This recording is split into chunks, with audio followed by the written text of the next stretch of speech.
Right. Hello, everybody. Hello, and welcome to the third episode of MindSET. Woo! My name is Virginia. And I'm Barbara. Yeah, and today we'll be here to support you with... Yes. With MindSET. Yes. Oh, this is this is my bit, guys. Sorry, I fluffed up already. Oh, boy. Thanks for tuning in today. We're really glad that you're here. We want to do a shout out to all of you at UCL. Thank you. And hello. And of course, those other students who may be in halls or anything like that, in rooms that are probably like half the size of this studio, maybe, would you say? Yeah. So we're with you.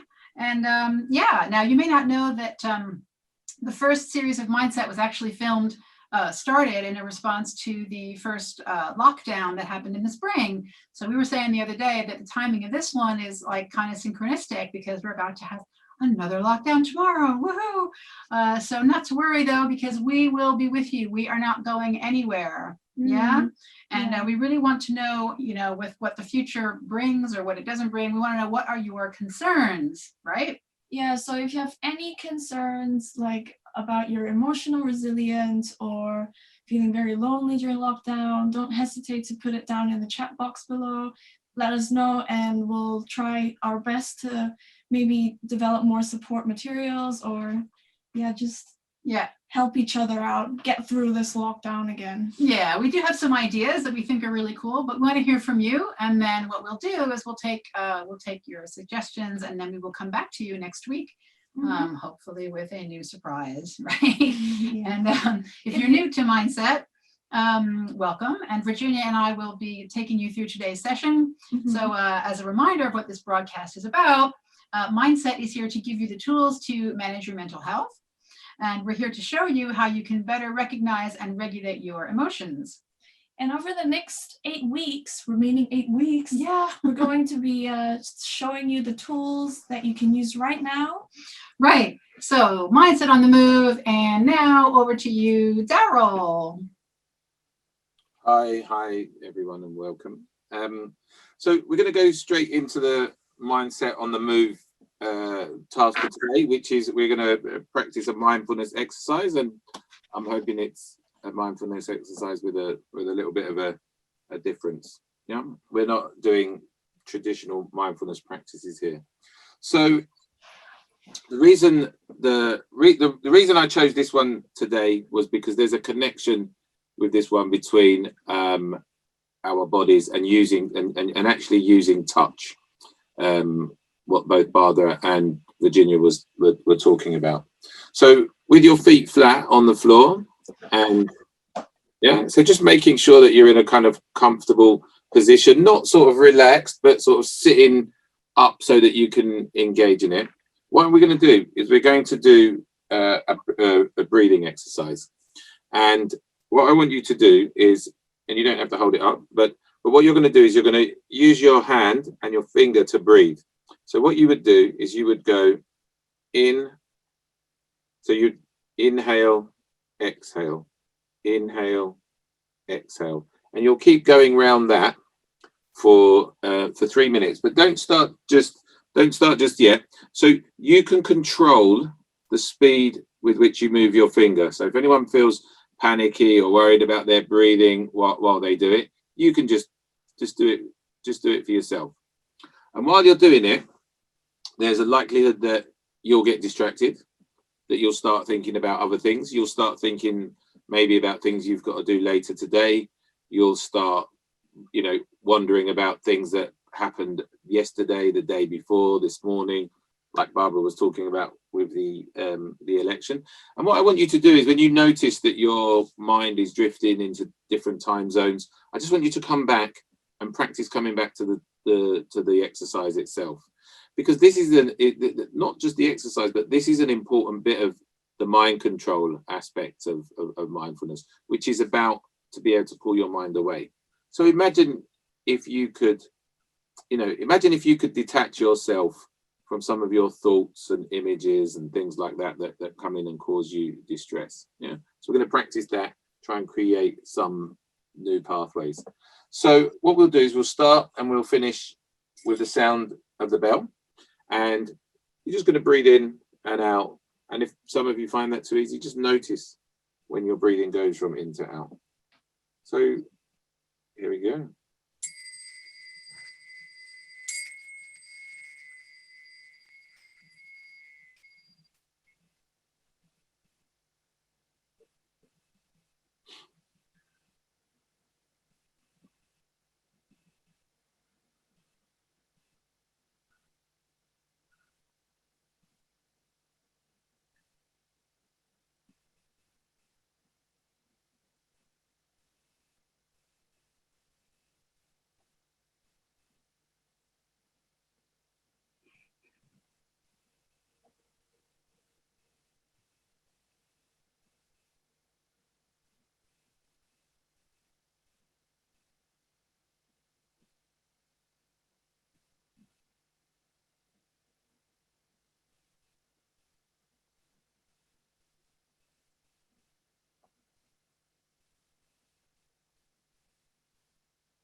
Okay, so see if you can just get hold of your attention and move it from your hand and your finger back to the screen. Almost feel like you can move your attention, because that's one of the things that we can do with mindfulness. So just trying to get some feedback from Virginia and Barbara and everybody out there, is that what I'm interested to know is what did you notice while you did that? You may have had body sensations, you may have had thoughts, you may have judged it, you might have been thinking, am I doing this right? You know, what's the point of doing this? So I just want you to tell me what you noticed in that. So I'm going to start with Barbara and Virginia, and then maybe give others a chance to type in and see what they noticed. Some of you may feel more agitated, some of you may have felt calmer. What did you notice along that 3 minutes? So what about you, Barbara? I noticed that my thoughts were all over the place. So I was already judging myself for what I had just talked about before. I was thinking about stuff that happened yesterday. Yeah, I just noticed lots of thoughts. And also I noticed that my breathing was quite fast. I think it was, faster than usual because I am still a bit like, I don't know, emotional in some places. Yeah. And did that change as you went along? Yeah, because then I took a deeper breath, and once I did that, of course I slowed down a bit to kind of keep in sync or whatever, and then that was better. Because yeah, my temptation when I do this one is, because I'm quite used to controlling my breath as a singer, it's hard for me I find it hard to just like not slow down as soon as I do this. So this was actually the first time I did this exercise where I didn't judge that my breath was faster. I just let it be faster. Okay. And then any comments from out there, Virginia, before I ask you? So we've got comments from 2 people. It's Lakita.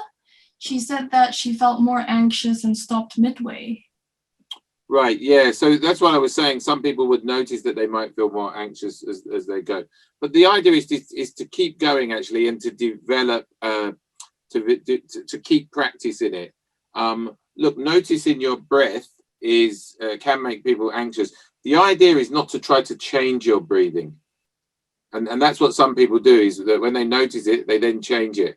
But don't try to change your breathing, and focus more on the finger moving in and out than the breath itself. And that probably tells her that she's already quite anxious. And this is one of the skills that you can start to get control of this. So it'd be very interesting to see how she feels about that in 3 or 4 weeks' time of practicing it. So maybe the other thing to do is to practice it when you're not distressed to start with. Okay. Any others, Virginia? So we've also got Mabel, who said, I noticed that when I think about stressful things, I actually stop breathing, and I only realized because my fingers stopped moving. Oh, okay, great. And the other thing is that the movement of the finger gives us a chance to anchor our breath. And so for the question before, if you notice that you struggle with the breathing, focus more on your finger and the movement of your finger. Some people might find this quite soothing as well, because there is touch involved in it. Yeah, there's also Elizabeth that says that she just says almost a trance-like state. Okay, so I'm presuming that has that a trance-like state is a more calming effect. That's what I'd be guessing. Okay, what about you, Virginia? What did you notice when you did it? Were you judging me? Were you judging yourself? Were you judging the exercise? When I was doing it, I was judging myself, because I noticed I was sweating a lot, and when I was tracing, it was really itchy, and I was just like, why am I feeling so itchy and so annoying? And then I could hear like sounds from outside, and I was like judging it again, like, oh, what's going on? Like, this is supposed to be a very mindful exercise. Why is there so much noise going on? Yeah. Well, one of the things that when people do get distressed and they get agitated, there is an increase in the why questions that they ask themselves. And one of the things that mindfulness sort of espouses is to try to let go of those why questions a little bit, because the thing is that, you know, people for centuries have been asking why, and you know, some of the most clever minds in the world are trying to find out why. And the truth is that it's unlikely that you're going to work out why when you're dysregulated on a rainy Wednesday in London. You know, it's unlikely you're going to work out why. So what we try to do is we try to kind of let those questions slide like a Teflon mine. Let those why questions slide on by a little bit, because they only generally add to the dysregulation. Okay, so look, and we are talking about mindfulness here, and I wanted to tell you a little bit about the usefulness or the purpose of being mindful. Because so if we were to take something that's called one mindfulness, right? And one mindfulness is really useful for sensitive people, because people that are sensitive and you know, sensitive to emotional changes, they have a much higher starting point for getting distressed. and they tend to react more, and it tends to take them a bit longer to come down or calm down. And one of the things that multitasking does is it makes that sensitivity a little bit, it makes you more sensitive. And multitasking also, and you can see this in brain scans, right, that multitasking actually exhausts the brain and it distracts us. And when we're distracted, we're much more likely to get emotionally dysregulated anyway. Yeah? And there is a connection, between the high sensitivity in people and mindfulness. So people, as I was saying, they get dysregulated quicker than average. And if you were to look at the brain scans of people that do mindfulness, what you would see is that they aren't as sensitive, they're not as reactive, they go up and down much quicker. Yeah. And when you combine high sensitivity, high reactivity with people that go up and down quicker, you get a much more regulated emotion. Yeah. And so, Darryl, I'm really sorry to interrupt you, but we also have a question from someone, an anonymous attendee. So yes. They said, it took me a while to really get into it, and I found it really hard to keep my attention on it. How do I understand if my breathing was following the tracing or guiding it? Well, so it sounds like this person's a little bit worried about getting it right, and we don't want to, we're not going to really focus on getting it right. What we want to do is we're using the fingers as an anchor point, and you might notice your attention going from one to the other. And what this is really about, yeah, this is about practicing. So if it's this person's first time, it's okay. Just keep practicing. Just keep practicing different ones and see if you can let go of whether you're doing it right or wrong, because there isn't a right or wrong, and that's another bit of mindfulness. So Darryl, are there any like particular highlights you want to say in the last sort of couple of minutes of this section? Well, yeah, I suppose, look, one of the things I'd like to say about this, the idea of multitasking is, there were studies done in the 1950s on, for example, on worrying, because a lot of people doing this will worry. And what they did is they took a group of people and that were considered chronic worriers. And what they did is they said, every day for 6 weeks, we just want you to worry as much as you can. And anytime you get distracted from worrying, go back to it. Yeah. And what they saw after 6 weeks of these people having dedicated worry times, where they saw two really interesting things. And the first thing was that when people tried to focus just on worrying, their minds would get distracted, as all of our minds get distracted. And what that did is it broke the idea in people's minds was that all they did was worry. And the second bit that happened was that when people would worry or start to worry later on in the day, they would start to think, you know what, I'm going to save that for my worry time. And what that taught them, was really important, because it taught them about mental compartmentalization. So that if we put worries aside and we agree to go back to them, yeah, this really brings our emotional distress down. It's when you push your worry away and don't go back to it and try to avoid it. This is one of the things that makes it worse. The tool of the week, if you like, or one of the tools of the week is what we would call the tip skills. And the tip skills work on both the sympathetic and the parasympathetic nervous system. So when you're highly agitated, yeah, or you're feeling agitated, you have two ways of overcoming these responses. And the first way is to go. So let's say, for example, your heart's racing. You have an option to go over your heart rate. Yeah. So that means you would increase. So your heart rate, say at 100, you would increase your heart rate, and you would push your heart rate maybe up to 120, 130, something like that. So, for example, you might do intense exercise when you're distressed, when you're hot and your heart rate's going. If you did that, your heart goes up, But when you stop running, your heart rate automatically comes down. So this is a way of forcing your heart rate to slow down and to feel calmer. So if you ever feel anxious and are running up and down the stairs, or you're late for something or something like that, and you activate that system, yeah, it works to calm you down. So then, Darryl, when you were saying about the worry, and like people putting it aside, there's a question from our audience. Lucy asks, how do you know when you're ready to go back and address the thought or the worry?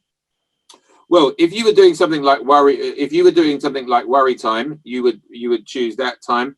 If you were not doing something like that, then what you might look at is you might sort of have a rating system in your head where, anything above 80 out of 100 distressed, yeah, that's not the time. We're thinking very differently when we go over 80. So what I would suggest is you kind of grade your worry, and problem solving is much easier below 80, and it really comes into its own around 40 and 50. At 40 and 50, you can really problem solve quite well. Yeah. So you're looking at the zones from 0 to sort of 60, 70, it's pushing it, 80, stop. At 80, you would want to use sort of calming or coping mechanisms there. And so Lucy wants to know, what's the ideal time of day to have a slot for worry time? Oh, I need to know that. Yeah. If there is one, I don't know. Well, actually, there is no specific time, but what would help the brain the most is that you pick the same time every day, and that you pick the same amount of time, because the brain really hooks it. So the same amount of time, the brain really hooks into that, and it gets used to it, and you create what they call neuroplasticity. You create a new pathway in your brain for it. So it's the same amount of time, but you can choose any. Some people find it before they go to sleep, whereas other people might want to do it first thing in the morning. Just make sure that you can have that dedicated time. And you're looking at 15 to 20 minutes, really, at least. Okay, that's really helpful. Thank you. So we're going to move on to our tool of the week, right? Yes. Yeah. So this week's tool of the week, it's about distress tolerance. In other words, when our emotions are really intense and we can't change the situation, it's about how we can get through that without making things worse. And today, these are like my favorites. So I'm very excited for this section. Back over to you, Darryl. Okay. So as I was saying before about going over or under your distress, and I was mentioning about intense exercise. The other thing that you can do to go under your distress is what we did just now, which is things like breathing exercises. Yeah, they both have an impact on both the sympathetic and the parasympathetic nervous system. So one of the tips that you can do is a paced breathing exercise, a bit different from the finger one that we just did. So what you might do is you might breathe in for 4, hold it for 6, breathe out for 7. And if you continued breathing in a regulated way, you would bring the heart rate down, and this would change all of those symptoms that you saw from the shot earlier. So you can do paced breathing.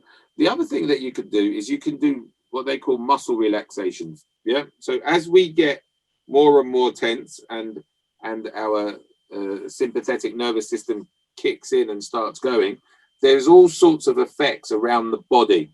Yeah. Not just internally, but externally, in terms of our hands tighten, our legs tighten, our feet claw under, we feel tension across the back of our shoulders, or in our faces. So these are ways that you can bring that down, and I'm hoping that this stuff is on Instagram. And another thing that Darryl, I'm very impressed. You guys, those of you at home, Darryl didn't know what Instagram was this morning, so we had to show him. So I'm very impressed. Neuroplasticity in action. Yeah, I just said the word. I don't know what it means. Yes, you do. Stop it. So, and the last bit of the tip skill is that we know that temperature change can have an effect. Yeah, because when we get dysregulated, we start to feel, yes, Virginia, you can get that. So, here it comes. so when we get emotionally dysregulated, yeah, not everybody, but lots of people, they feel an intense heat. So I wonder if people out there notice when they get dysregulated that they have this intense heat. Sometimes it's in the face, sometimes it's in the chest, the neck, sometimes it's in the hands or the ears or the forehead, but there's this definite, definable kind of heat moving around the body. So I wonder if anyone out there would share their experiences of where they feel the heat. And before we do that, Barbara, what about you? Where do you feel the heat when you're agitated? I feel it mostly in my face, like all around my face. Yeah. So this next skill really helps a lot because it's like immediate impact. Yeah. That's where I feel it the most. I don't really feel it anywhere else. It just tends to be all there. And of course, you see, our brain responds to the body sensations. And so when we're highly distressed, we can trick the brain. Yeah. We can trick the brain into thinking that it's not so distressed. Yeah, I mean, Nikita says, I feel the heat in my face and chest, she says. Okay, and then so Nikita, the thing to do is to wonder whether it comes up from your chest and into your face, or whether it's just in both. So if you were to reverse this physiology, you could just use cold compresses on your chest, or you could have a cold shower, or you could dip your face in cold water. This is called a mammalian dive response. Yeah, and what we know from the research is that all mammals, when they're submerged in cold water, what happens is their heart rate slows down, and obviously their breathing changes because they're not breathing. And this is part of what tips the brain into a more regulated. So the lady that asked the question about when should I start thinking about a problem, yeah, you might be above 80 then, but when you go in to the cold water or the ice dive, what we're going to show you in a minute, this works very, very fast, instantaneously. Yeah, so you would feel the effect within 30-40 seconds. You need to stay there, and it will give you about 10 minutes to use some of the other skills. So is Virginia ready to go? Virginia, are you ready to go? Let me. Uh-oh. If not, I can. Yeah, she's ready to go. I think she's ready to go. I'm just trying to do the spotlight thing and make her be really big on the screen, and I don't know how to do it. Yay! Hopefully all of you at home can see Virginia in front of a large bowl. Yes, this is a bowl of ice cold water. You can't. Yeah. There's ice inside, and it's very heavy. You need to be tip. Right. 3, 2. I'm gonna submerge my face in this cold water. 30 seconds. And go. Right. Those of you at home, while she's doing that, let us know, what are you thinking? 10 seconds. What are your concerns? Is this something you want to try? Right. Mabel says, I can't see. Oh, you can see her now, Mabel. Good. Yeah. Sorry, Mabel. I was trying to make it big, but Virginia is the technician. So 8, 7, 6, 5, 4, 3, 2, 1. Yay! Well done, Virginia. So let's give Virginia a few minutes. So what I'd like Virginia to do is just sit there and maybe notice what happens a bit. So I'll just explain. Maybe I could just explain to people what's going on. oh, So, Yep. it works. Yeah, Lucy says, I would get such a shock from the immediate cold. Yes, Lucy, you would. That's why it works. Yep. yes, and actually what it does is it changes what we're thinking about, right? Because often when we're distressed, We're either worrying about the future or thinking about the past. And when you can't breathe and your face is freezing cold, you are only thinking about this moment right now. And it concentrates not just internally, externally.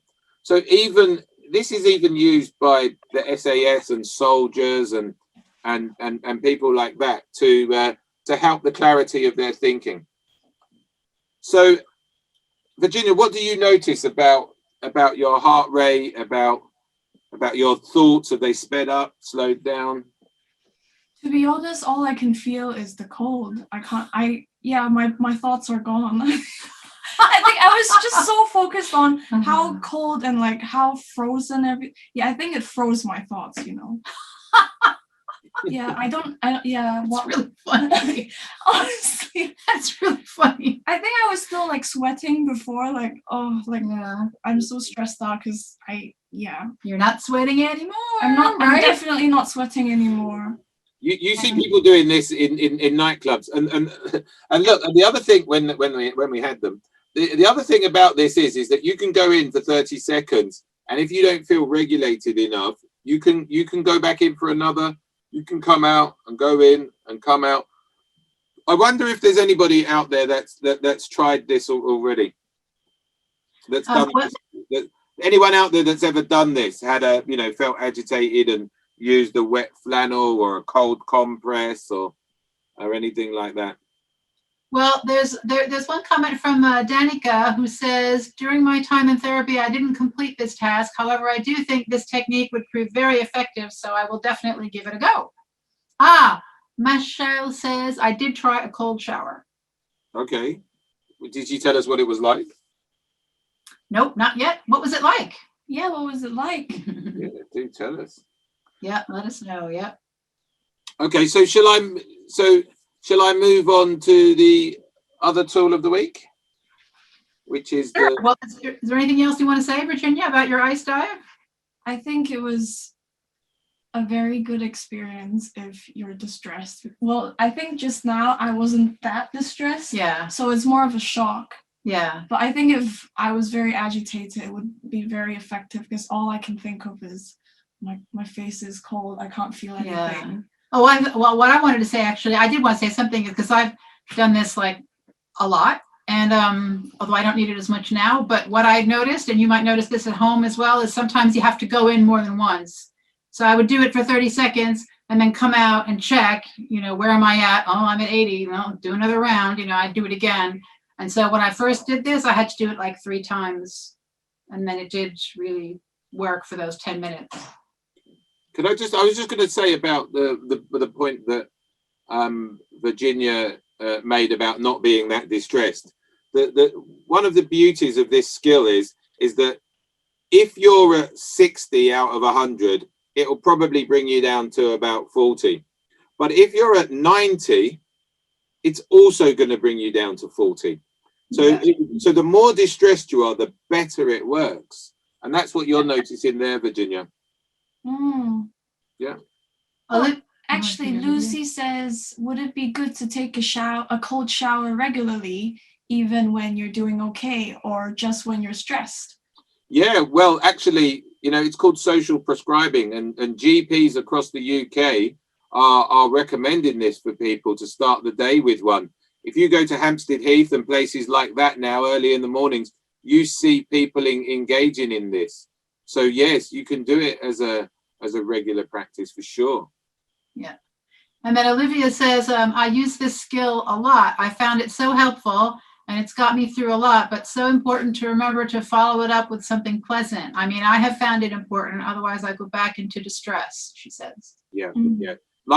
That's right. Like I said, it kind of buys you 15 minutes so that you can, you can think about something else to do with it. When people are distressed, they usually need 20 minutes to half an hour. And this only really works for that's the kind of con of it. Otherwise, we'd all be just living in cold water, wouldn't we? Is that it's a time limit to it. Sometimes that 10 minutes will be enough. And other times you need to do something else as well. And a comment from Shan Yi. I always feel shameful when I'm thinking about the past, no matter what really happened. Whenever it happens, I cannot stop myself thinking about what I could have done. I think I would definitely try this method when I experience that again. Yeah, I think it would really help. And also the exercise we did first of all about about mindfulness is the practice of noticing when you're thinking about the past and coming back to the future and using anchor points in this present moment. Because nothing's actually happening. Everything in the past has gone, and there's nothing you can do about the past. Yeah, and the future hasn't happened yet either. So this moment's the only moment that we've really got.